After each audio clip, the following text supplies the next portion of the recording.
Shalom teman-teman semua, selamat berjumpa di Kones Channel. Di channel ini Anda akan mendengarkan, bahkan menyaksikan di video-video yang kami akan sajikan, video-video yang terbaik yang akan mengubah hidup Anda dan juga paradigma Anda.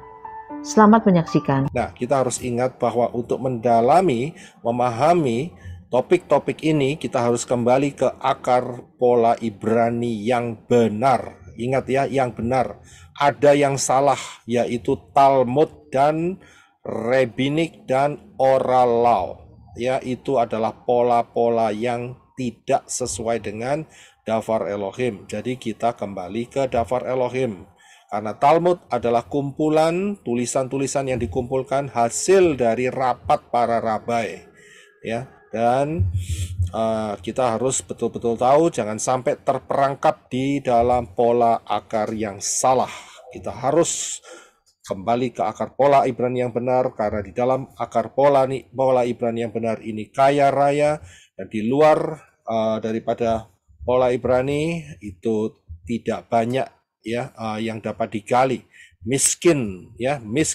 Jadi mau pilih yang mana, diperlengkapi dengan kekayaan atau yang miskin. Kalau saya pilih akar pola Ibrani yang benar dengan kekayaan yang telah disediakan oleh Bapa Yahweh di dalam Yeshua HaMashiach. Di dalam akar pola Ibrani yang benar, kita harus kembali juga kepada 22 huruf Ibrani. Jadi kita paling tidak tahu, ya, paling tidak belajar untuk mengenal ya 22 huruf Ibrani dari Alef sampai yang Taf. Dan di dalamnya juga ya ada yang namanya piktograf, yaitu huruf-huruf Ibrani di dalam bentuk gambar. Dan jumlahnya juga 22 karena huruf Ibrani itu jumlahnya 22. Ya, basic 22. Nah, itu kalau Alef piktografnya adalah kepala lembu ya, terus kemudian bet dan seterusnya ya. Sudah bisa melihat screenshot yang membutuhkan pemahaman akan hal ini. Nah, selain daripada itu, akar pola Ibrani yang benar juga memberikan kepastian. Kepastian hanya ditemukan di dalam perhitungan matematikanya Bapak Yahweh. Karena itu setiap huruf daripada huruf-huruf Ibrani mengandung angka gematria, mengandung nilai, ya, mengandung nilai. Alef itu nilainya 1, Beth itu 2, Gimel itu 3, Dalet itu 4, dan seterusnya.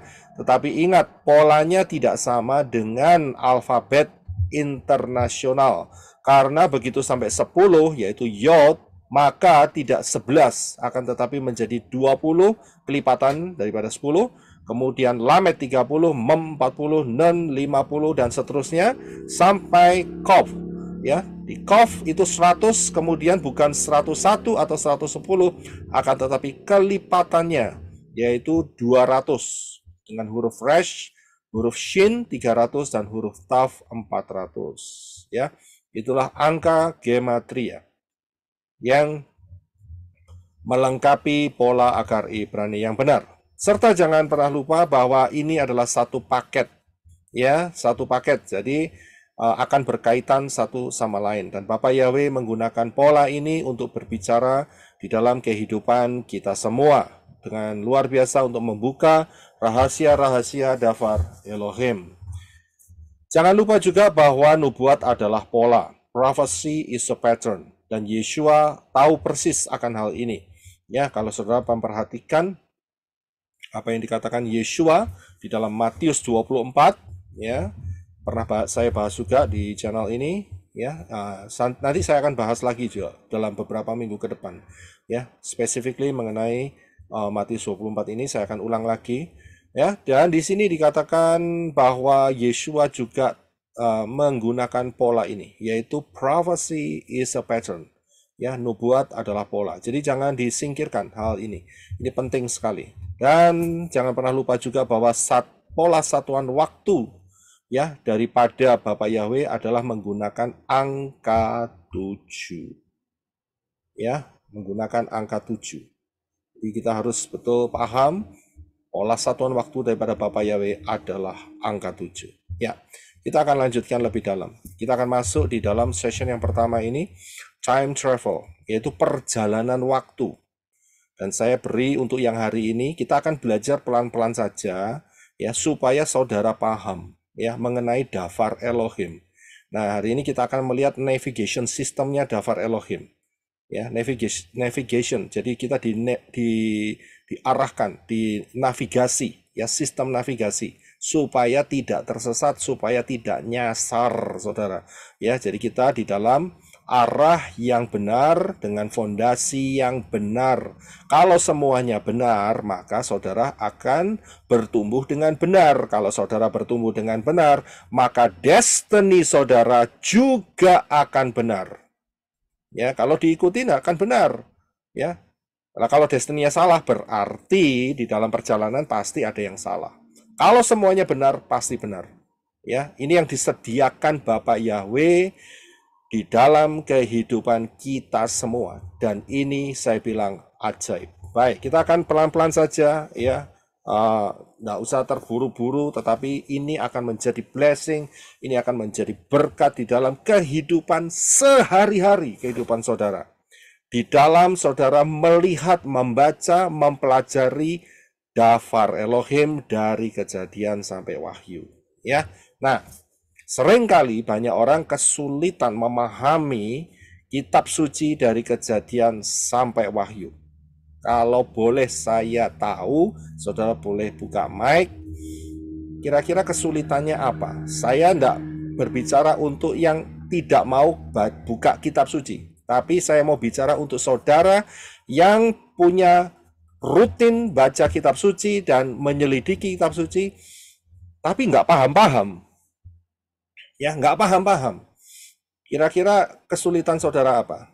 Beri saya beberapa input, mungkin saya bisa menampungnya terlebih dahulu. Silakan.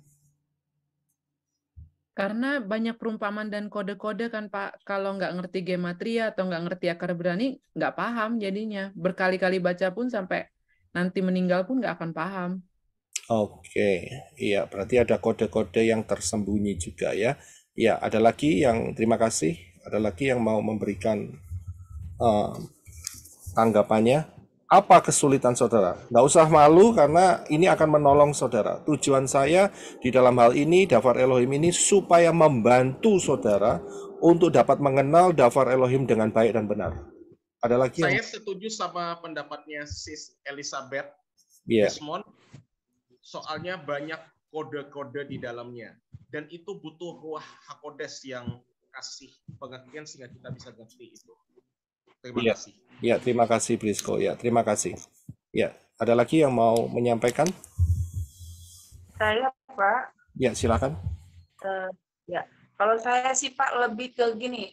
Ada beberapa kitab dalam kitab itu seperti puzzle yang memang bahwa harus dikonekkan dengan isian yang tertulis di kitab yang lain. Nah, di situ ya saya kadang mengalami kesulitan untuk ini maksudnya seperti ternyata di kitab ini juga ada kesulitan untuk mengkonek hal itu gitu Pak, gitu. Iya, karena ayat-ayat itu puzzle, ya, seperti yang sering saya ungkapkan bahwa yang pada saat saya bahas mengenai zaman akhir itu banyak ayat-ayat yang tersebar di seluruh kitab suci. Ya, terima kasih Ibu Rice. Ya. Masih ada? Ya, Pak Yosef, kalau boleh menambahkan, yang paling parahnya adalah translation-nya salah, Pak. Saya Septuagint. Jadi, ya gitu. Jadi nggak benar-benar mengetahui kebenarannya sih, kecuali kita bisa bahasa Ibraninya, atau ada orang yang kasih tahu ya, translation-nya salah. Gitu, Pak. Ya, itu ada faktor itu juga. Ya, jadi faktor bahasa. Karena bahasa itu berkembang, saudara. Ya, bahasa itu berkembang. Contohnya misalnya kalau Inggris, rice, ya di Indonesianya bisa jadi lontong, bisa jadi ketupat, itu bisa jadi beras dan sebagainya. Ya, ya. Silakan. Ya, silakan Pak Budiman. Ya, bagi saya Pak mengenai firman ini, Dafar Elohim ini, orang yang mengajarkan itu mengajarkan kebenaran yang sungguh murni apa enggak, seperti Pak Lukas, Bapak dan yang lainnya. Jadi kita juga kadang-kadang tidak salah langkah Pak, salah arah membawa diri kita dalam kebenaran itu yang paling penting Pak. Itu. Iya, oke. Terima kasih Pak Budiman untuk masukannya. Ya, baik. Bisa saudara untuk tutup mic semua ya, dan saya akan lanjutkan. Jadi saya akan mulai dari scratch paling bawah dulu ya, dasar-dasarnya, sehingga dari sini saudara akan memahami. Dan terus terang saja untuk materi yang time travel ini cukup panjang. Jadi ini butuh energi untuk saudara boleh mengikuti secara rutin ya, sehingga saudara bisa mendapatkan semuanya yang Bapak Yahweh telah sediakan buat kita semua. Jadi jangan sampai lompat-lompat, saudara. Kalau lompat-lompat, ya bingung. Ya harus mulai dari pertama lagi. Nah ini mumpung saudara sudah bergabung dengan session yang pertama, ini satu start yang bagus. Tetapi di satu sisi harus punya kekuatan seperti orang yang lari maraton. Ya, lari maraton itu bukan lari sprint. Kalau lari sprint itu jarak dekat, saudara. Atau 200 meter, 300, 400, ya 1000 meter, itu harus langsung tenaganya dikeluarkan semua. Akan tetapi untuk maraton itu harus punya kestabilan, ya, punya yang namanya satu fisik yang harus stabil, ya, untuk bisa menjalani seluruh lari atau jarak maraton itu, ya. Saya nggak tahu maraton itu berapa kilometer. Ada yang tahu kira-kira? 42 kilometer. 42 kilometeran. Sekitar segitu ya. Itu luar biasa saudara, 42 kilo. Dan itu harus konstan. Kalau enggak konstan, waduh itu bisa namanya tergelincir di sana. Baik ya, saudara persiapkan energi saudara untuk dapat memahami mulai dari session yang pertama ini. Kita akan jalan pelan-pelan supaya saudara dapat memahami dengan baik dan benar. Haleluya. Baik. Mengapa tidak atau kurang memahami ya Dafar Elohim ini? Karena ya yaitu tadi yang telah kita sama-sama discuss sedikit, yaitu bahwa tidak memahami sistem navigasi daripada Dafar Elohim ini secara baik dan benar. Ya, seringkali yang terjadi karena apa? Ya, karena tidak bisa melihat dengan baik dan benar, itu salah satunya karena sering yang namanya menjadi kutu loncat. Ya, jadi hari ini doa pagi, Bapak Yahweh, terima kasih atas anugerah-Mu. Saya akan baca Dafar Elohim-Mu. Ya, kita buka, Engkau yang berbicara. Buka, nah langsung lompat, enggak diurut, saudara. Ya, bukanya enggak tahu di mana. Entah itu di Amsal, entah itu di Mazmur, entah itu di Matius atau di mana, langsung buka. Nah, besoknya melakukan hal yang sama lagi. Ini enggak benar, ya. Tidak akan membangun dengan benar. Kalau mau bangun dengan benar, maka harus disusun, saudara. Ya, semua harus disusun. Mau bangun fondasi rumah yang, bangun rumah yang benar, ya fondasinya harus diatur dengan baik. Semua harus diatur dengan baik, ya, dengan detail, dengan teliti, maka akan menghasilkan sesuatu yang baik yang terjadi, ya, dengan sempurna. Tidak kutu loncat gitu ya, loncat sana, loncat sini. Ya, dan begitu berdoa minta ayat, tiba-tiba yang dibuka adalah maka Yudas Iskariot menggantung dirinya. Wah, itu kan maknanya apa dipikir seharian? Waduh, ini ada spirit apa nih? Spirit gantung diri. Ya, enggak seperti itu. Ya, jadi di dalam penyelidikan Dafar Elohim, saudara harus melakukan dengan teratur, ya, dengan baik dan benar, sehingga saudara bisa mendapatkan navigasi dengan baik dan benar. Baik, saya tidak tahu apa yang menjadi latar belakang saudara masing-masing, akan tetapi hari ini yang kita akan pelajari akan membangun mulai dari dasar, dan kalau saudara sudah advance nggak apa-apa, ya, saudara tinggal mengulangin saja. Tetapi bagi yang masih belum, jangan berkecil hati, ya, jangan berkecil hati. Saudara masih terus dapat kesempatan selama ini, selama belum rapture, ya, kita akan belajar akan keindahan, beauty daripada Dafar Elohim, ya, haleluya. Kita akan masuk. Nah, misi utama kitab suci, saya akan mulai dari satu kalimat ini.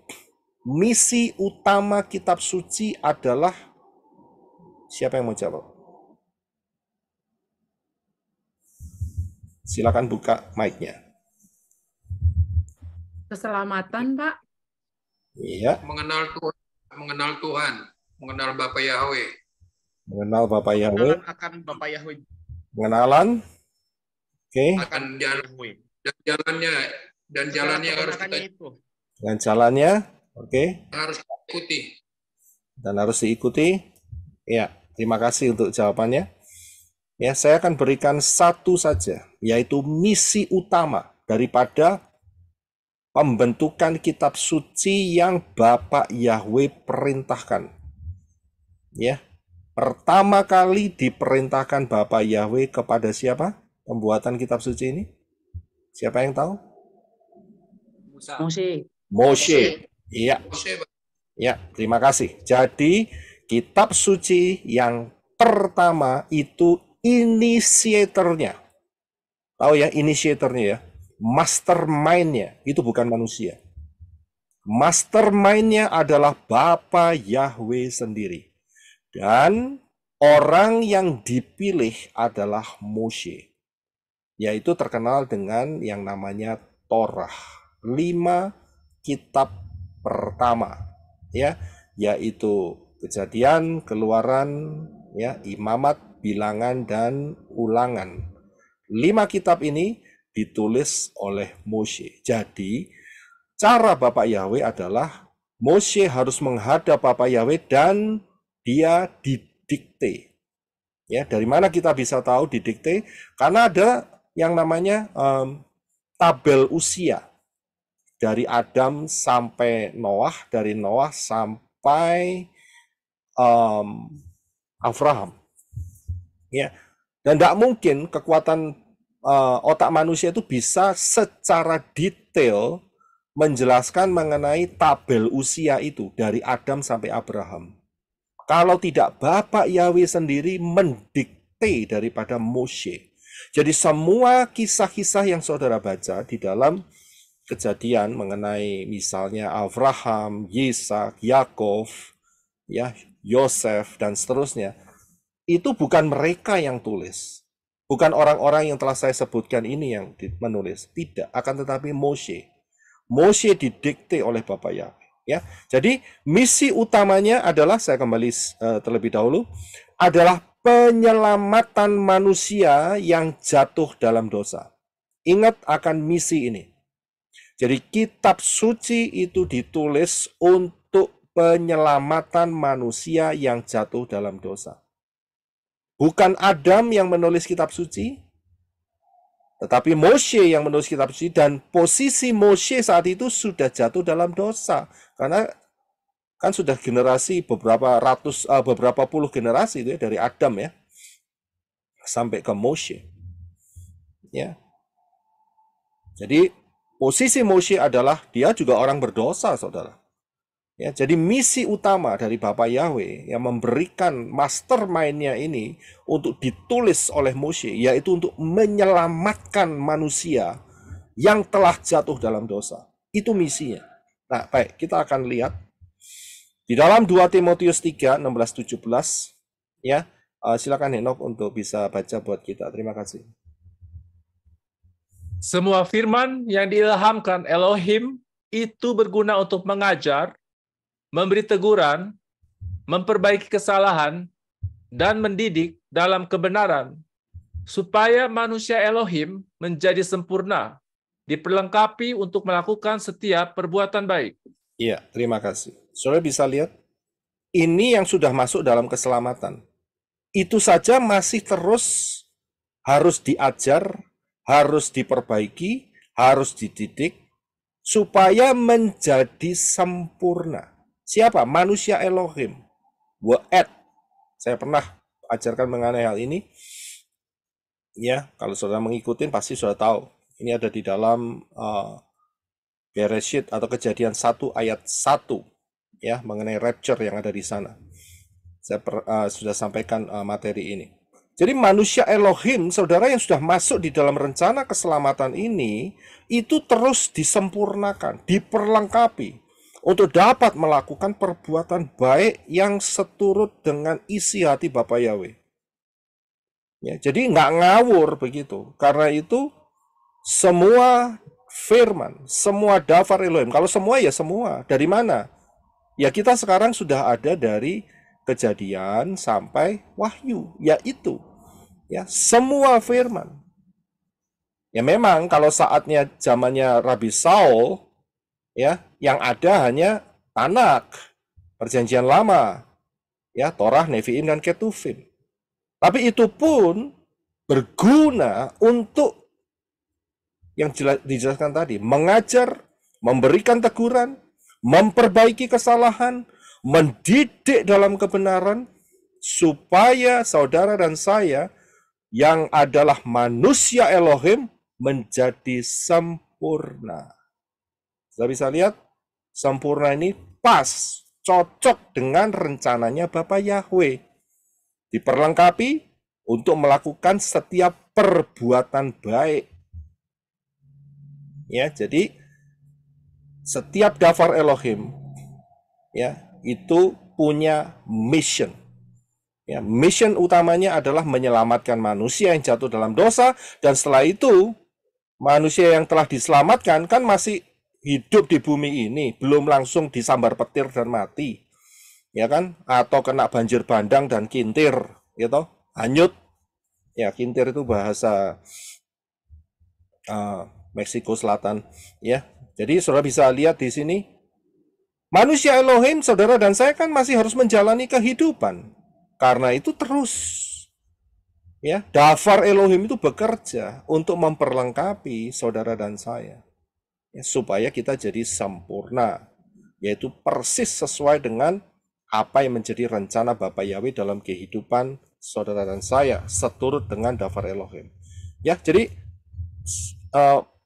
misi utamanya adalah penyelamatan, tidak ada yang lain. Ya, nanti kita akan bisa melihat dari Kejadian sampai Wahyu, isinya penyelamatan. Ya, jadi paham. Nah, jadi untuk memahami hal ini, maka yang pertama yang harus kita perhatikan adalah fondasi. Ya, untuk dapat memahami navigasi sistem dafar Elohim, firman Elohim, firman Bapa Yahweh, yang pertama harus kita tahu fondasinya. Kalau orang sedang mengalami masalah, biasanya mereka akan lihat apa yang menjadi akar permasalahan, iya kan? Selalu gitu kan. Tapi anehnya, ya, saat belajar dafar Elohim, firman Elohim, nggak mau cari fondasinya. Ini parah, saudara. Ya.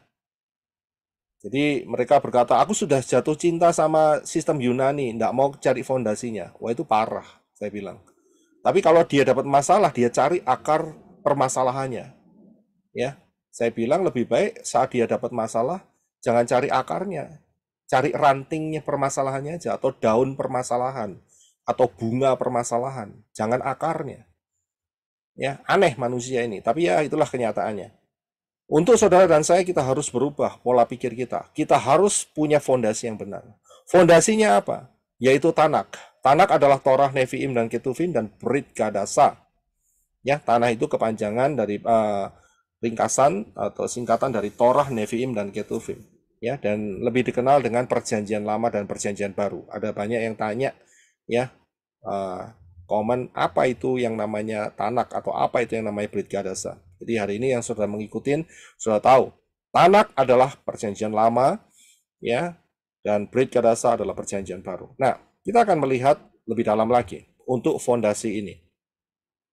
Yeshua tahu persis akan fondasi ini. Karena itu Yeshua, ya, menyatakan fondasi ini. Kita akan baca di dalam Matius 22 ayat 35 sampai 40. Silakan, Heno. Dan seorang dari mereka, seorang ahli Torah, bertanya sambil mencobai dia dan berkata, "Guru, manakah perintah terbesar di dalam Torah?" Dan Yeshua berkata kepadanya, "Kasihilah Yahweh Elohimmu dengan segenap hatimu, dan dengan segenap jiwamu, dan dengan segenap akal budimu. Inilah perintah yang pertama dan yang terbesar. Dan yang kedua, yang sama dengan itu, kasihilah sesamamu seperti dirimu sendiri. Pada kedua perintah inilah tergantung seluruh isi Torah dan kitab para nabi. Iya, terima kasih. Saudara bisa lihat, saat Yeshua dicobai ya, oleh salah seorang ahli Torah, apa perintah terbesar dalam Torah? Apakah 10 hukum? Ataukah 613? Ataukah yang lain? Tapi Yeshua langsung menjawab, dan dikutip dari Torah sendiri, yaitu kasihilah Yahweh Elohimmu dengan segenap hatimu, dengan segenap jiwamu, dan dengan segenap akal budimu. Di sini Yeshua menegaskan ini perintah yang pertama dan yang terbesar. Sudah bisa paham di sini? Tidak ada perintah yang lebih besar dari ini. Dan Yeshua tidak selesai di sana. Yeshua melanjutkan, dan yang kedua, yang sama dengan itu, sama dengan apa? Sama dengan yang pertama, yaitu kasihilah sesamamu seperti dirimu sendiri. Perhatikan kalimat penutup Yeshua. Yeshua berkata, pada kedua perintah inilah tergantung seluruh isi Torah dan kitab para nabi. Torah, Nevi'im, Ketuvim. Yeshua mengatakan, ingat ya, saat ini kan belum ada Brit Kadasa, saudara. Jadi Yeshua merefer kepada Tanakh, Torah dan kitab para nabi. Nevi'im, Ketuvim itu kitab para nabi. Inilah fondasinya. Ya, inilah fondasi kebenaran itu. Nah, sekarang Yeshua pun juga menyatakannya kepada murid-muridnya. Kalau saudara melihat gambar yang di sebelah kanan, saya yakin saudara sudah tidak asing lagi dengan gambar itu. Ini cuma gambar ilustrasi, ya. Nggak bisa dapatkan gambar aslinya, ya. Siapa yang punya gambar aslinya? Bisa kirim ke saya. Ada yang dapat mengenai peristiwa ini? Ada gambar aslinya nggak? Nggak ada? Ya memang nggak ada, saudara. Saat itu kan nggak ada yang namanya Samsung, nggak ada yang namanya iPhone, ya kan? Jadi ya jelas, nggak ada yang namanya kamera, ya kan? Ya jelas. Jadi nggak ada yang bisa kasih gambar aslinya. Ya, jadi ini adalah gambar ilustrasi, ya. Dan gambar ini merepresentasikan apa yang dikatakan Yeshua, Torah dan kitab para nabi. Yang ketemu Yeshua saat di bukit itu, ya, dan Yeshua berubah wajahnya. Dalam arti berubah ini bukan menjadi wajah yang lain, akan tetapi penuh kemuliaan daripada Elohim. Bukan mukanya jadi mukanya orang lain, tidak, saudara. Ya, karena ada pengajaran yang ngawur di sana.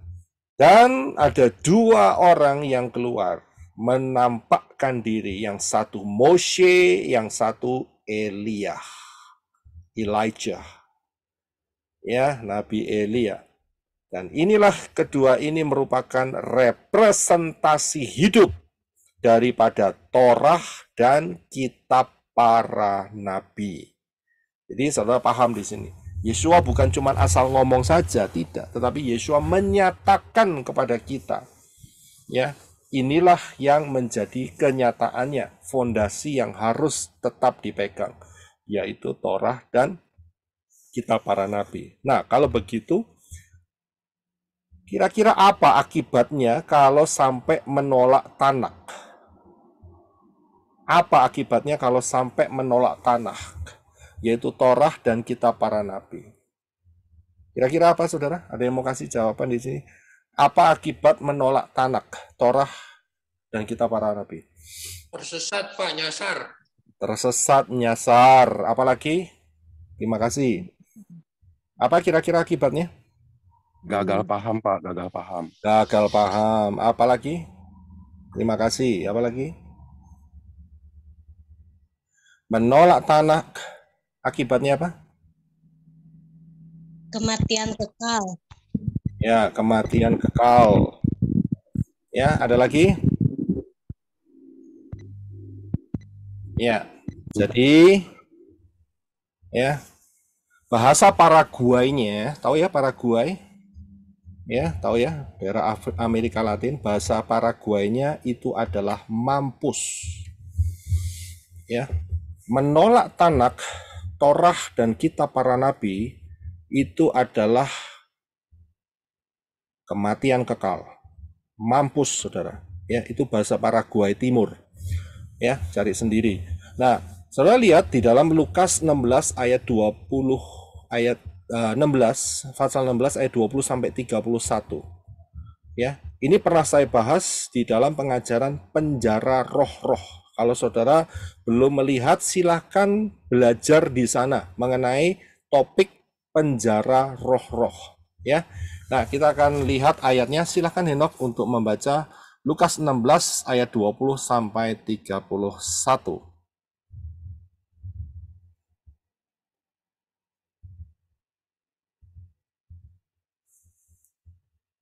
Abraham berkata kepadanya. Oh sorry, mohon maaf, bukan 20.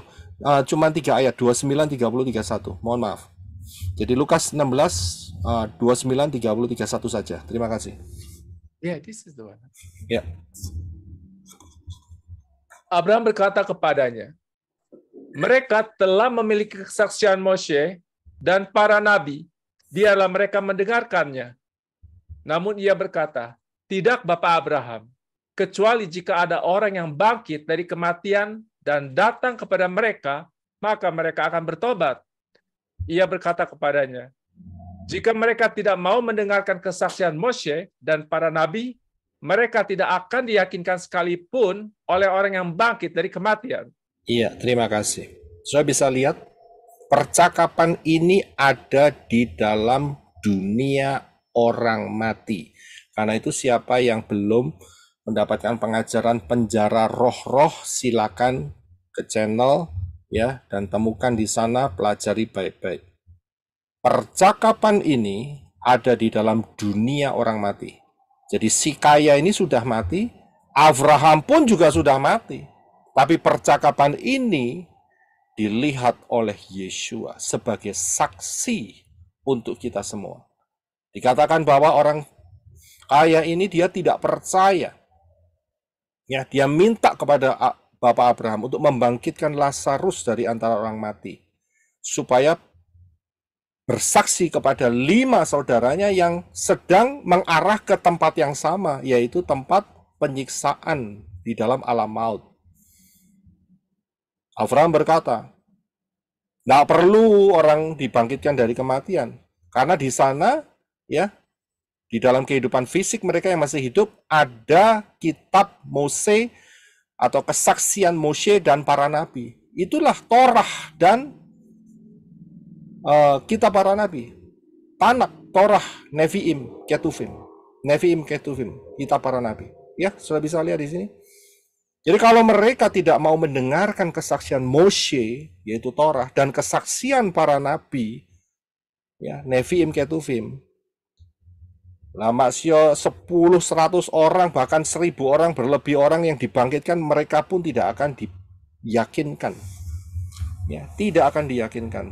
Cukup dengan 2 fondasi ini, yaitu Torah dan kitab para nabi. Ya, jadi hati-hati. Menolak Tanak, kematian kekal, saudara. Ya, kematian kekal, nggak main-main, saudara. Nah, kita lanjutkan. Bagaimana dengan Brit Kadasa? Kan saat Yeshua bicara itu kan Brit Kadasa belum terbentuk, saudara. Saat Yeshua cerita tentang soal orang kaya dan Abraham dan Lazar, kan Brit Kadasa belum terbentuk. Yeshua lagi cerita. Ya, jadi pertanyaannya bagaimana dengan Brit Kadasa? Nah, Brit Kadasa ini punya problem, saudara. Problemnya yaitu adalah perang Bar Korbah, pemberontakan saya bilang. Pemberontakan Bar Korbah. Sekitar 132 sampai 136 Masehi. Ini pemberontakan besar dan pemberontakan terakhir. Salah satu hasilnya adalah kitab-kitab yang tertulis dalam bahasa Ibrani, termasuk Brit Kadasa yang sudah terbentuk saat itu, dibinasakan, dibakar. Ini dia masalahnya. Masalah terbesar di sini. Sehingga ya, kalau orang sekarang tanya, Brit Gadasa atau Perjanjian Baru ditulis dalam bahasa apa? Semua setuju bahasa Yunani. Salah jawabannya. Yang benar adalah bahasa Ibrani. Tapi masalahnya yaitu kitab-kitab ini telah dihanguskan, dibakar. Ya, jadi inilah yang terjadi untuk Brit Gadasa. Karena peristiwa daripada Bar Kokhbah ini, ya, bikin masalah Bar Kokhbah ini. Ya, jadi ini yang terjadi. Tapi apakah kita putus asa? Tidak. Karena apa? Karena sebelum peristiwa Bar Kokhbah ini ternyata Brit Gadasa telah diterjemahkan di dalam bahasa Yunani. Ya. Dan mereka berusaha untuk sedekat mungkin. Ya, jadi diterjemahkan dalam kitab yang disebut Septuagint. Ya. Jadi dituliskan di dalam bahasa Yunani. Nah, jadi dalam melihat Brit Gadasa, kita bisa melihat karena kita sudah hidup di zaman akhir, ya, maka kita bisa melihat beberapa translation yang masih bagus. Ya, saudara bisa melihat kalau dalam bahasa Indonesia rada sulit, saudara. Harus kembali dalam bahasa Inggris, ya. Saya berikan yang namanya Restore Names King James Version. Ya, King James Version yang di restore name-nya. Jadi dia sudah pakai yang tulisan YHWH dan juga Yeshua. Itu bagus sekali. Jadi namanya sudah di restore, dikembalikan. Kemudian saudara juga bisa melihat di The Holy Aramaic Scriptures. Ya, ini juga bagus. Excuse me. Jadi saudara bisa melihat di dalam beberapa terjemahan yang setelah saya cantumkan. Ya, cuman saya harus kasih note di sini supaya saudara dapat memahami The Holy Aramaic Scripture ini sampai kitab Ibrani saja. Ya, karena penulisannya saat itu sampai di sana. Jadi 1 Petrus, 2 Petrus, 1 Kepa, 2 Kepa, kemudian dan selanjutnya sampai Wahyu itu tidak ada. Jadi saya harus kasih tahu terlebih dahulu supaya saudara tidak tanda tanya. Ya, kalau saudara bisa lihat ini ada di website. Jadi saudara bisa melihat dengan huruf-huruf Aramaik. Tapi sudah dilafalkan di dalam huruf-huruf Inggris International. Saudara bisa lihat di sana. Ya, jadi inilah yang menjadi problem. Tapi nggak ada masalah. Karena apa? Karena ya pendekatannya paling dekat adalah melalui hal ini. Nah, ya, kita akan masuk lebih dalam untuk masalah Brit Gadasa. Nah, kalau saudara lihat ya, kata yang saya berikan di depan, meragukan sama dengan titik-titik-titik. Ada yang mau kasih jawaban enggak untuk mengisi titik-titiknya ini? Sebelum saya lanjutkan mengenai Brit Gadasa. Meragukan sama dengan? Tidak yakin. Tidak yakin. Tidak percaya. Tidak percaya. Meragukan sama dengan? Buta. Buta. Ya, oke. Ya, terima kasih. Ya, saya akan Tidak selamat, Pak. Tidak selamat. Ya, baik, kita akan lihat ya ayatnya ya. Untuk kata meragukan ini sama dengan apa? Ya, nanti saya akan bawa saudara kepada Brit Gadasa. Baik. Ya, kita buka dulu di dalam Markus 9 ayat 20 sampai 24. Markus 9 20 sampai 24. Silakan Henok untuk bisa baca buat kita semua. Terima kasih. Dan mereka membawanya kepada dia, dan segera setelah melihat dia, roh itu mengguncang-guncangkannya, dan setelah jatuh ke tanah, anak itu terguling-guling dengan berbusa. Dan dia menanyai ayahnya, sudah berapa lama yang seperti itu terjadi padanya? Dan dia menjawab, sejak kecil. Bahkan seringkali roh itu juga melemparkan dia ke dalam api dan ke dalam air, sehingga dapat membinasakan dia. Namun jika engkau dapat melakukan sesuatu, tolonglah kami dengan berbelas kasihan pada kami. Dan Yesua berkata kepadanya, sekiranya engkau dapat percaya, segala sesuatu mungkin bagi yang percaya. dan sambil berseru, segera ayah anak kecil itu berkata dengan linangan air mata, "Aku percaya, ya Tuhan, tolonglah ketidakpercayaanku ini." Iya, terima kasih. Saya lihat peristiwa ini, di mana murid-murid Yeshua ya saat itu dihadapkan dengan anak yang dirasuk setan dan mereka tidak sanggup menanganinya. Tapi Yeshua turun tangan ya, dan kemudian apa yang terjadi? Terjadi percakapan kecil. Yeshua tanya sama ayahnya, "Udah berapa lama ini terjadi kayak gini?" Dan dijawab sama ayah anak ini, "Sudah sejak kecil." Berarti mungkin dia remaja. Bahkan lebih parahnya lagi, setan itu yang ada di dalam anaknya ini melemparkan dia ke api, ke dalam air, supaya mau membunuh daripada anak ini, ya anak remaja ini. Ya, mungkin bisa di mute dulu ya, tolong ya. Ya, terima kasih. Ya, dan apa yang dikatakan oleh ayah daripada anak ini? Dia berkata, "Jika engkau dapat melakukan sesuatu." Kalimat ini adalah kalimat di mana yang merepresentasikan isi hati daripada orang tua ini, yaitu orang tua daripada anak yang kerasukan setan itu. Dia ragu-ragu, saudara. Dia bimbang. Ya, dia bimbang. Apakah Yeshua langsung menyembuhkan, mengusir setan? Tidak, saudara. Tidak. Tapi Yeshua kasih satu kemurahan dengan memberikan satu kalimat, yaitu Yeshua berkata, "Sekiranya engkau dapat percaya, segala sesuatu mungkin bagi yang percaya." Untungnya ayah anak ini ya, dia langsung berseru, dia langsung menyadari kesalahannya. Dia berkata, "Aku percaya. Ya, aku percaya Tuhan. Tolong ketidakpercayaanku. Tolong keraguan-raguanku ini. Tolonglah kebimbanganku ini."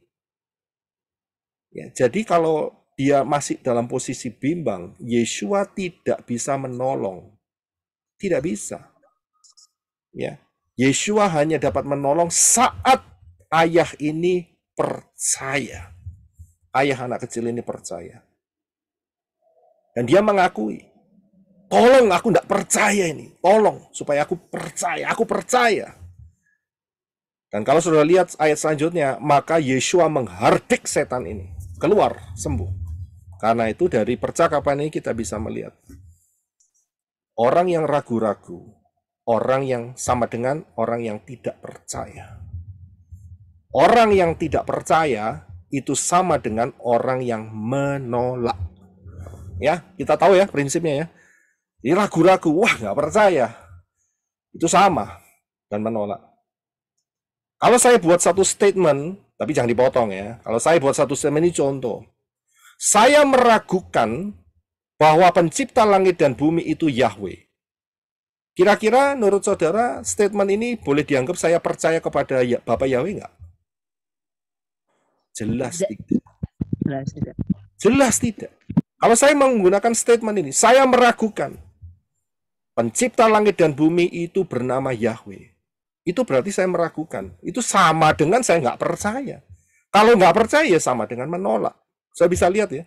Nah, karena itu, akibat meragukan yang sama dengan menolak Brit Kadasa, itu apa? Apa kira-kira akibatnya? Saudara bisa buka mic? Tidak selamat. Pak. Ya? Ada lagi? Terima kasih. Sudah sepakat? Nggak percaya, Pak.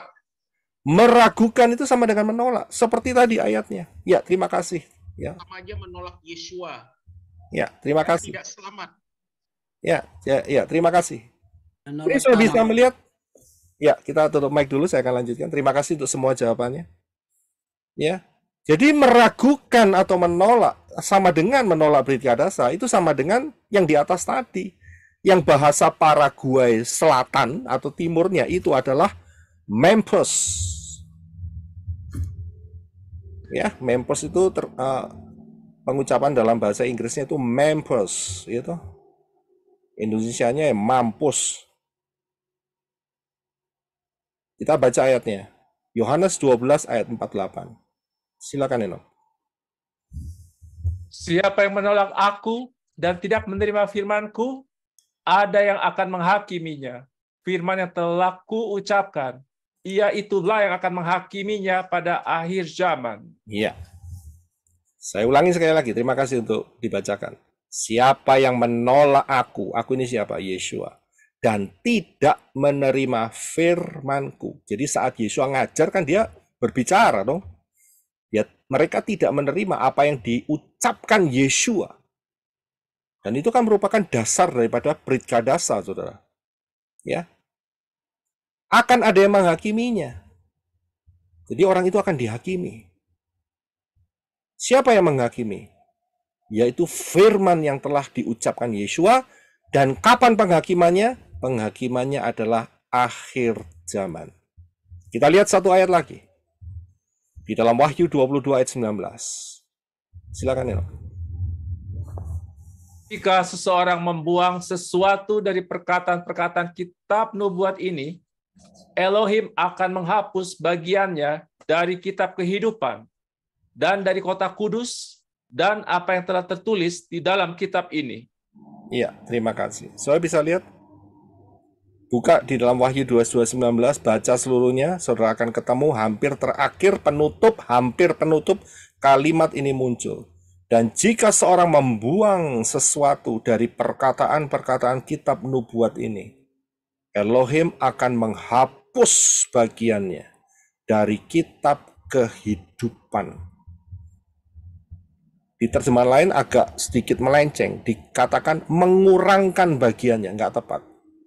Tapi dalam hal ini dikatakan dihapus bagiannya.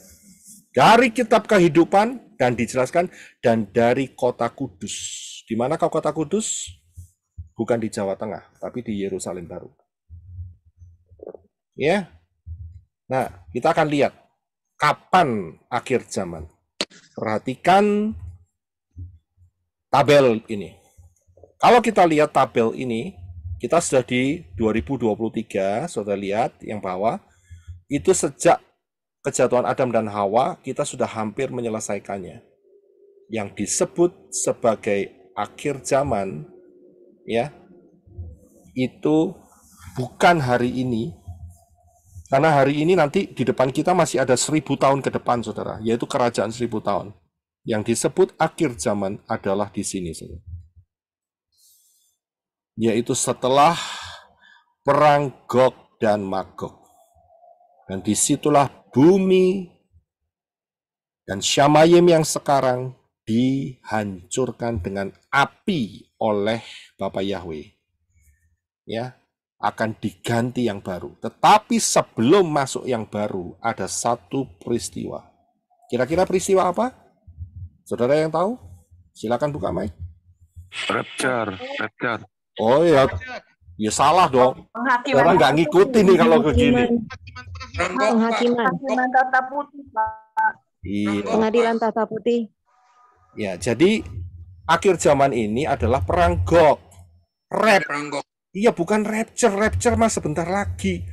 Ya, kalau dihitung dari akhir zaman ya 1000 tahun sebelumnya. Tapi sesudah bumi ini dibakar oleh api, dibinasakan oleh api, ya, dan juga Syamayim yang sekarang akan diganti, ada satu peristiwa di tengahnya. Yaitu tadi ada saudari yang bilang, yaitu pengadilan takhta putih. Oh ya. Ya, jadi kita harus paham akan kronologinya. Jadi setelah bumi yang saudara pijak ini dibinasakan dengan api, ya tahun 3030,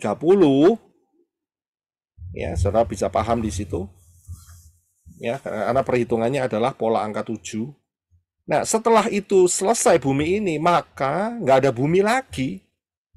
Yang ada adalah pengadilan takhta putih, the Great White Throne Judgment. Nah Jadi akhir zaman itu di situ, saudara. Nah, kita akan lihat. Akibat meragukan atau menolak Brit Gadasa, perjanjian baru, yang pertama, tadi ayatnya sudah kita baca. Siapa menolak aku dan tidak menerima firmanku, ada yang akan menghakiminya. Firman yang telah kuucapkan, itulah yang akan menghakiminya pada akhir zaman. Sudah bisa lihat? Tadi kan sudah lihat kan? Akhir zaman itu kapan? Ya setelah bumi ini dihanguskan. Tidak ada bumi lagi. Akhir zaman itu adalah the Great White Throne Judgment. Pengadilan tahta putih. Sudah perhatikan. Berarti orang ini saat matinya, kalau sekarang dia meragukan atau menolak Brit Gadasa, dia tidak akan rapture, saudara. Tidak akan rapture. Dia akan masuk ketemu Bapak Yahweh di pengadilan tahta putih. Dan ini mengerikan. Karena apa? Yang kedua. Tadi kita sudah baca Wahyu 22:19. Dan jika seorang membuang sesuatu dari perkataan kitab nubuat ini, Elohim akan menghapus bagiannya dari kitab kehidupan dan dari kota kudus. Kitab kehidupan itu isinya apa? Siapa yang tahu kitab kehidupan? Isinya apa? Catatan hidup kita. Nama-nama yang Nama siapa? Ya namanya manusia. Nah, kalau nama itu dihapus dari kitab kehidupan dan dari kota kudus, ya, apakah bisa masuk di dalam Yerusalem yang baru atau bumi yang baru? Jawabannya adalah satu, tidak bisa. Tempatnya hanya satu. Jadi kalau bagiannya sudah dihapus dari kitab kehidupan dan dari kota kudus, itu sama dengan masuk di Gehenna, lautan api. Tertulis Wahyu 20 ayat 19. Silakan Henok.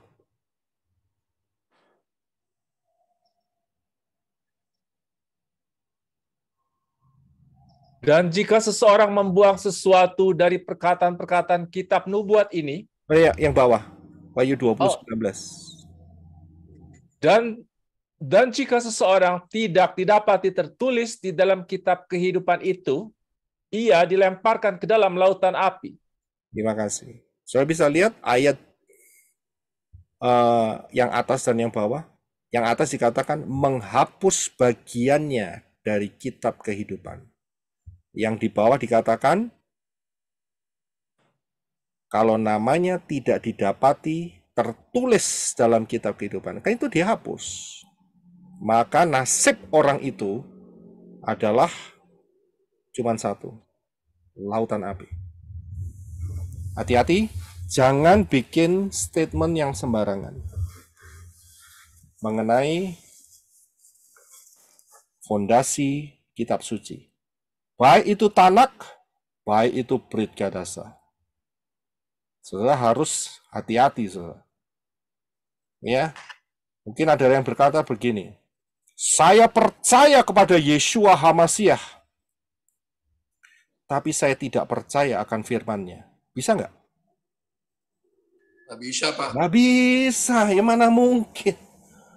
Nggak bisa, namanya percaya kepada Yeshua, ya percaya kepada firman-Nya. Mana ada saya percaya Bapak Yahweh dalam Yeshua, tapi saya nggak percaya akan firman-Nya. Ya nggak bisa, nggak mungkin. Ya kan? Ini dia. Jadi kita harus hati-hati, saudara. Fondasi yang ditolak itu berakibat fatal. Fatal sekali. Menolak Tanak, menolak Brit Gadasa, fatal sekali. Yaitu lautan api. Ya, jangan sampai ada yang melakukan hal ini. Yang selanjutnya. Yang nomor 2. Untuk memahami navigation system Davar Elohim, kita harus tahu bahwa original kitab suci itu tidak ada fatsal, tidak ada ayat. Tapi saudara harus hati-hati, lihat konteksnya. Lihat konteksnya. Saya kasih contoh. Lukas 4, 16-20. Silakan Henok untuk membaca, terima kasih. Dan dia datang ke Nazaret, tempat dia telah dibesarkan. Dan pada hari Sabat, sesuai dengan kebiasaannya, dia masuk ke sinagoga dan berdiri untuk membaca. Dan diberikanlah kepadanya kitab Nabi Yesaya. Dan setelah membuka kitab itu, dia menemukan bagian yang telah tertulis. Roh Yahweh ada padaku, karena dia telah mengurapi aku untuk menginjil kepada orang-orang miskin. Dia telah mengutus aku untuk menyembuhkan orang-orang yang hancur hati, untuk mengkhotbahkan pembebasan bagi para tawanan, dan pemulihan penglihatan bagi orang-orang buta, untuk mengutus dalam kebebasan orang-orang yang tertindas, untuk mengkhotbahkan tahun perkenan Yahweh. Dan setelah menutup kitab itu, seraya mengembalikannya kepada pengawal, dia pun duduk, dan mata semua orang di dalam sinagoga itu terus-menerus menatap kepadanya. Ya, terima kasih. Kalau saudara melihat peristiwa ini, ya, saudara tidak dapat lengkap. Karena apa? Apa yang dibaca oleh Yesua itu diputus oleh Yesua. Nah, kita akan melihat ayatnya yang mengatakan bahwa roh Yahweh ada padaku dan seterusnya sampai ayat 19. Kita akan lihat dari kitab Yesaya. Ya, yaitu tertulis di dalam Yesaya 61 ayat 1 dan 2. Ya. Yesaya 61 ayat 1 dan 2. Inilah yang ditemukan oleh Yesua saat berbicara di sinagoga saat Syabat. Jadi Yesua juga Syabat ya. Jangan ngawur ya, Yesua pergi ke sinagoga hari Minggu, tidak. Tapi Syabat. Dikatakan seperti kebiasaannya. Nah, inilah yang dibaca, yaitu tidak ada ayat dan tidak ada fatsal. Saudara perhatikan baik-baik, silakan Henok untuk membacanya sekali lagi melalui Yesaya 61 ayat 1 dan 2. Terima kasih. Roh Tuhan Yahweh ada padaku, karena Yahweh telah mengurapi aku untuk memberitakan kabar baik kepada yang lemah. Dia mengutus aku untuk membalut hati yang terluka, untuk memberitakan tahun pembebasan kepada para tawanan dan kebebasan bagi orang-orang yang terbelenggu, untuk memberitakan tahun rahmat Yahweh dan hari pembalasan Elohim kita, untuk menghibur semua yang berduka. Ya, terima kasih. Saudara perhatikan apa yang dikatakan Yesua, Yesua potong. Potong di mana? Kalau saudara bisa lihat kursor saya, saudara lihat dia stop di tahun rahmat Yahweh. Yesua stop di sini. Kalau saudara lihat kursor saya bergerak ya, dia stop di sini. Padahal ayat ini belum selesai, saudara. Ada kelanjutannya. Kelanjutannya apa? Dikatakan Yesaya 61 dan 2 ini dikatakan kelanjutannya adalah dan hari pembalasan Elohim kita untuk menghibur semua yang berduka. Sudah bisa lihat? Yesua stop sampai di kalimat untuk memberitakan tahun rahmat Yahweh. Bisa paham di sini? Coba saudara buka mic.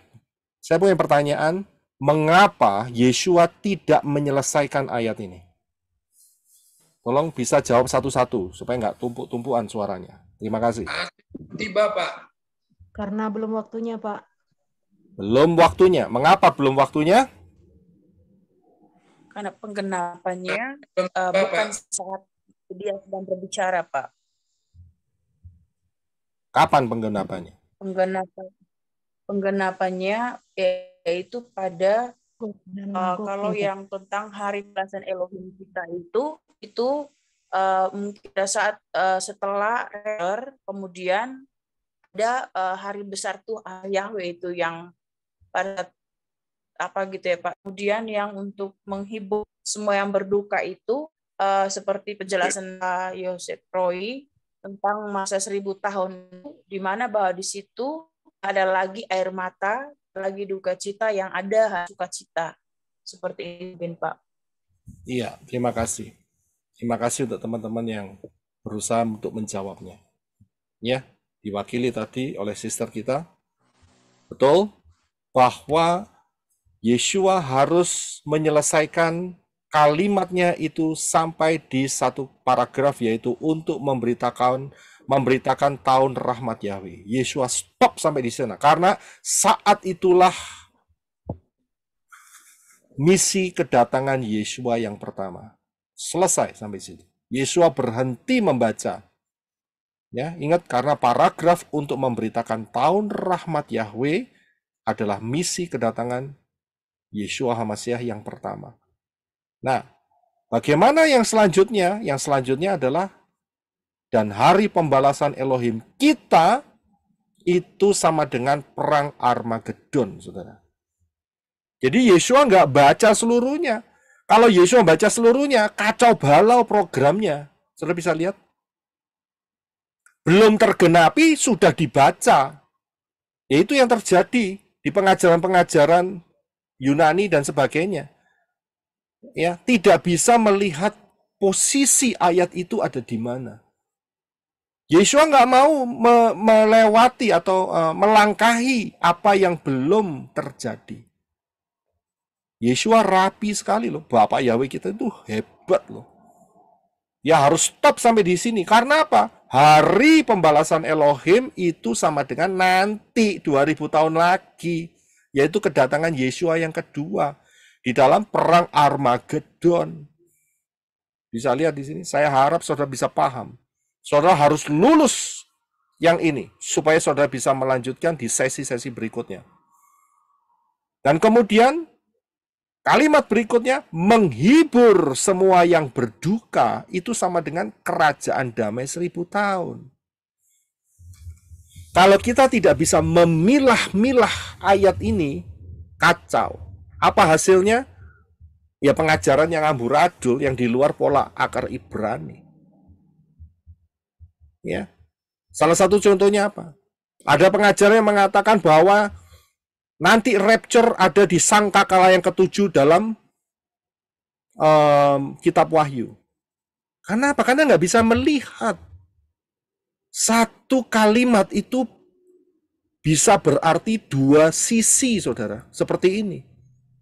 Dan bedanya 2000 tahun, saudara. Saudara bisa lihat? Kesulitannya itu ada di sini, saudara. Saya harus ungkapkan bagi yang cinta untuk mendalami daftar Elohim. Karena itu kita akan belajar pelan-pelan. Ya, time travel ini panjang, saudara. Ya, saya bilang panjang. Mungkin sampai pengangkatan, I don't know. Bisa jadi. Tapi ikutin saja. Ini akan keindahannya luar biasa, saudara. Ya, jadi jangan sampai kita terjebak dengan menurut saudara adalah ayat yang membingungkan sehingga saudara nggak bisa memilah ini kapan waktunya. Dari ini satu contoh yang jelas. Yeshua tahu, ini bagian yang pertama, ini bagian yang kedua. Oh nanti, ini bagian yang kerajaan 1000 tahun. Yeshua tahu. Padahal satu kalimat dibagi 3, saudara. Saya bisa lihat. Kayak orang membagi kue tart. Ya kan? Dibagi-bagi, kue tartnya 1 dibagi 3 gitu. Contohnya seperti itu. Ya, jadi saudara harus paham. Nah, ayat itu hanya menolong untuk supaya kita bisa tahu dengan cepat ada di mana, fatsal dan ayat. Tetapi dalam menyelidiki daftar Elohim, kita harus kenal yang ini untuk yang ini, yang itu untuk yang itu. Kita harus tahu. Ini salah satu contohnya. Nanti ada banyak yang saya akan ungkapkan ayat-ayatnya. Ya, tapi nggak hari ini ya. Kita akan berjalan ya dari session kedua, 3, dan 4 selanjutnya. Kita akan lihat, kita akan temukan banyak hal. Ya, sehingga saudara bisa melihat keindahannya luar biasa. Baik, ya. Jadi saudara paham. Nah, yang ketiga, ya, ini kita lagi bicara soal navigation system. Yang ketiga, saya akan berikan mengenai pengertian nubuat, prophecy. Ya. Ini bukan prophecy kalau satu ada orang yang bernubuat, oh nanti kamu akan dapat jodoh gitu. Oh kamu nanti tahun sekian kamu akan sukses begitu. Tidak, ini bukan prophecy model seperti itu, saudara. Tidak. Kalau saudara lihat prophecy yang saya maksudkan di sini adalah 2 hal, yaitu mengenai kedatangan Yeshua yang pertama dan kedatangan Yeshua yang kedua. Inilah nubuat yang ada di dalam Tanak dan Brit Gadasa. Kalau Brit Gadasa Karena Yeshua sudah datang, maka arahnya ke kedatangan yang kedua. Tapi kalau Tanak, nah ini dia saudara, harus bisa membedakan seperti yang di atas tadi. Ini buat yang mana nih? Yang kedatangan pertama atau kedatangan yang kedua? Ya, bisa paham di sini. Di Tanak itu satu kalimat itu bisa mempunyai pemotongan. Yang pertama untuk kedatangan pertama, yang kedua untuk kedatangan kedua. Bisa jadi seperti itu. Saya kasih tahu, inilah alasan mengapa Yudas Iskariot jatuh. Mungkin saudara bertanya, kenapa bisa seperti itu? Bukan cuma Yudas Iskariot yang jatuh. Ada satu lagi yang jatuh juga. Tetapi untungnya tidak sampai masuk bunuh diri dan masuk ke Gehenna. Kira-kira siapa? Ada yang tahu kira-kira? Jatuh gara-gara prophecy. Petrus. Thomas, Pak. Bukan. Yang jatuh adalah Yohanes Pembaptis. Mengapa? Ingat, Yohanes Pembaptis pernah meragukan Yeshua. Masih ingat di sana? Yeshua pernah diragukan oleh Yohanes. Yohanes mengirim muridnya, dia berkata, apakah engkau ini dia, maksudnya Mesias, atau kami harus menunggu yang lain? Nah, Yohanes tidak paham mengenai prophecy. Yang ini untuk yang pertama, yang ini untuk yang kedua. Mereka beranggapan saat itu namanya Mesias itu datang untuk membebaskan Israel dari Romawi. Itu salah konsep. Saya bisa lihat. Salah konsep saat itu. Mereka berpikir Mesias datang untuk membebaskan Israel dari Romawi. Tidak. Satu peristiwa. Masih ingat peristiwa 5 roti dan 2 ikan? Di sana setelah mereka makan kenyang, apa yang terjadi? Mereka mau mengangkat Yeshua menjadi raja. Apa yang dilakukan Yeshua? Yeshua langsung menghilang. Mengapa? Bukan saatnya dia untuk menjadi raja. Saat itu. Bukan. Memang dia raja, tapi misinya nggak di sana. Saudara bisa paham di sini. Misinya apa? Misinya adalah mati di kayu salib supaya selamat manusia itu. Itu misinya Mesias pertama. Tapi mereka salah tangkap. Ya, sehingga mereka pikir Mesias datang akan menolong mereka keluar dari perbudakan atau jajahan Romawi. Romawi kejam loh kalau jajah. Sangat kejam. Ya, mengerikan loh Romawi itu. Karena itu digambarkan sebagai besi di dalam nubuatannya Daniel. Ya, paham ya?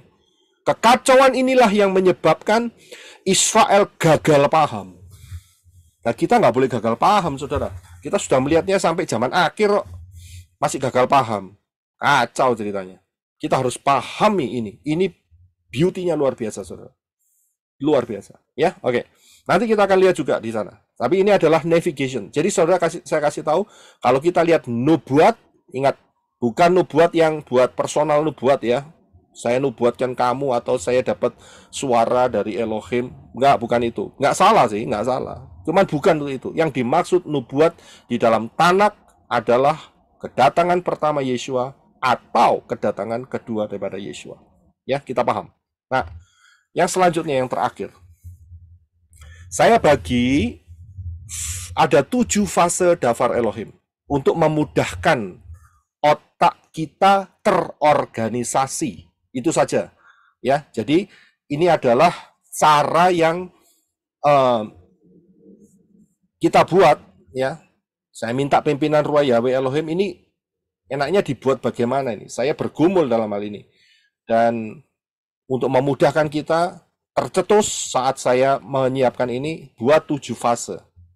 Ya, 7 fase dafar Elohim. Saudara harus pahamin ini, dan kita akan nantinya setelah ini kan kita akan masuk satu persatu. Ya, kita akan masuk satu persatu. Nah, 7 fase dafar Elohim ini seperti ini, saudara. Yang pertama adalah fase penciptaan dan pembenahan bumi. Ya, ini fase pertama. Dengan berjalannya waktu, maka kita akan melihat fase yang kedua, yaitu fase kejatuhan sampai dengan air bah. Ya, ini fasenya. Setelah fase kejatuhan Adam dan Hawa, dan itu sampai penjelasannya sampai di air bah, maka kita akan masuk ke dalam fase yang ketiga, yaitu lahirnya Yisrael sampai Yisrael jatuh terjajah. Ya, ini fase yang ketiga. Ya. Fase yang keempat adalah fase Hamasiah, di mana Yeshua datang, yang adalah Bapa Yahweh sendiri di dalam rupa manusia. Ini fase Hamasiah. Ya. Fase yang keempat. Fase yang kelima adalah fase Ruach Yahweh Elohim. Ya, ini adalah kelanjutan dari fase Hamasiah.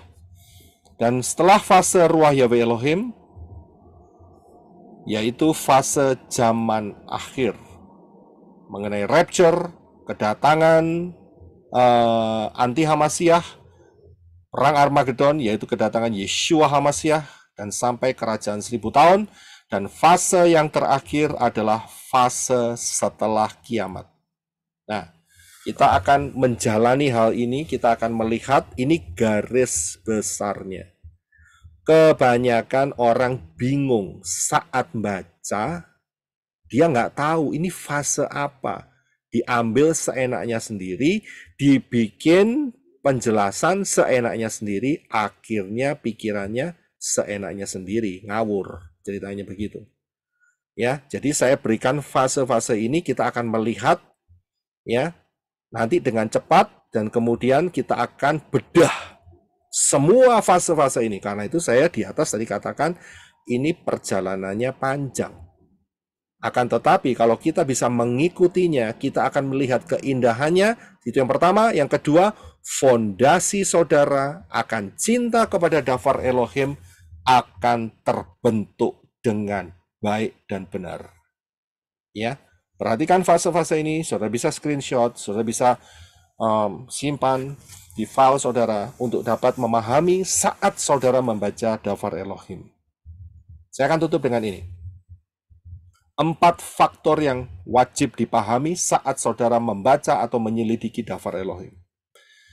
Yang pertama, saat saudara baca atau menyelidiki dafar Elohim, ya, ayat yang saudara baca atau lihat itu timeline fasenya ada di mana? Ya, apakah ada di fase kejatuhan Adam dan Hawa sampai di air bah di Nuh, atau fase Ruach Yahweh Elohim? Ya, jadi kita harus tahu saat saudara buka dafar Elohim, saudara harus lihat ini fasenya ada fase di mana, begitu. Kemudian yang kedua, saudara harus memahami konteks peristiwanya. Ya, pahami ini peristiwa mengenai apa. Ya,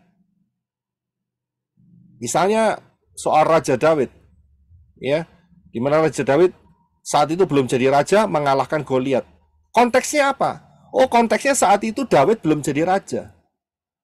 Ya, tapi saat itu dia sedang berkunjung untuk mengunjungi saudara-saudaranya. Kita harus tahu konteks peristiwanya. Jadi itu untuk memudahkan saudara di dalam membuka atau menguliti isi dafar Elohim.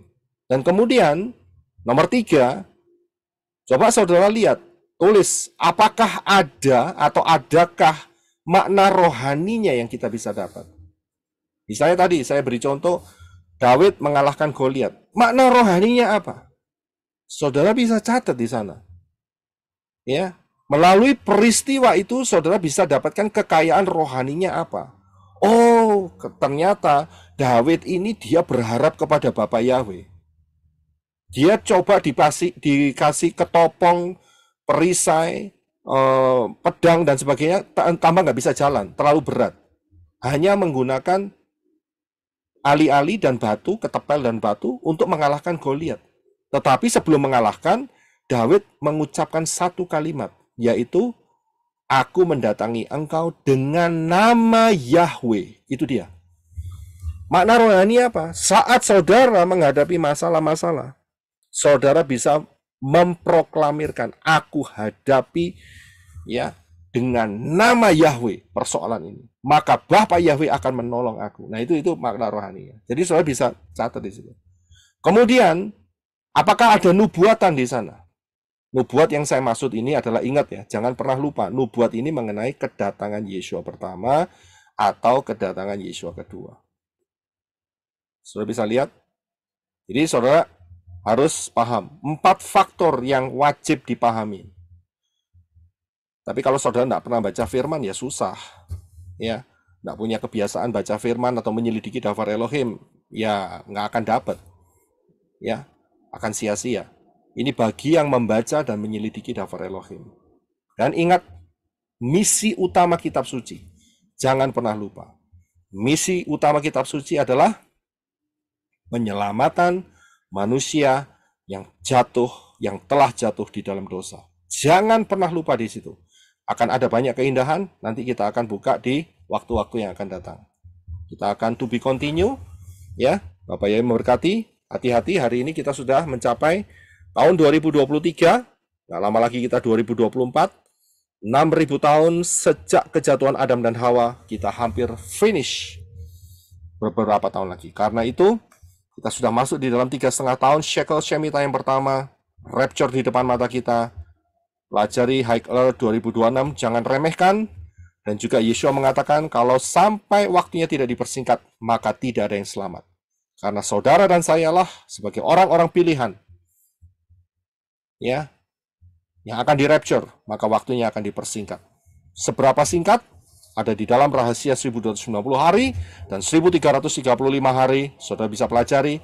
Karena itu dengan pola ini, ya ingat ya, dengan pola ini kita berjaga-jaga supaya kalau rapture terjadi akhir 2025 atau awal 2026, kita semua sudah siap. Ya, itu tujuannya di situ, bukan untuk ngeramal, karena saya bukan tukang ramal. Ya, dan selanjutnya, jika saudara belum masuk di dalam pintu keselamatan yang benar, yaitu Yeshua yang adalah keturunan bangsa Yahudi, ingat ya, ini bukan keselamatannya yang disediakan bangsa Yahudi yang sekarang harus melalui Hashem dan Adonai yang tidak mau menyebut nama Yahweh. Itu keliru, itu Talmud, salah. Ya, itu rabbinik, itu oralau, jangan diikutin. Pintu yang benar adalah Yeshua HaMashiach. Yod Shin Waw Ayin. Masuklah, maka saudara harus berseru pada nama Yahweh, jangan nama ilah-ilah yang asing. Maka saudara akan diselamatkan. Bila berseru dalam nama Yahweh, masuk dalam baptisan pembaharuan, belajar daftar Elohim, ya,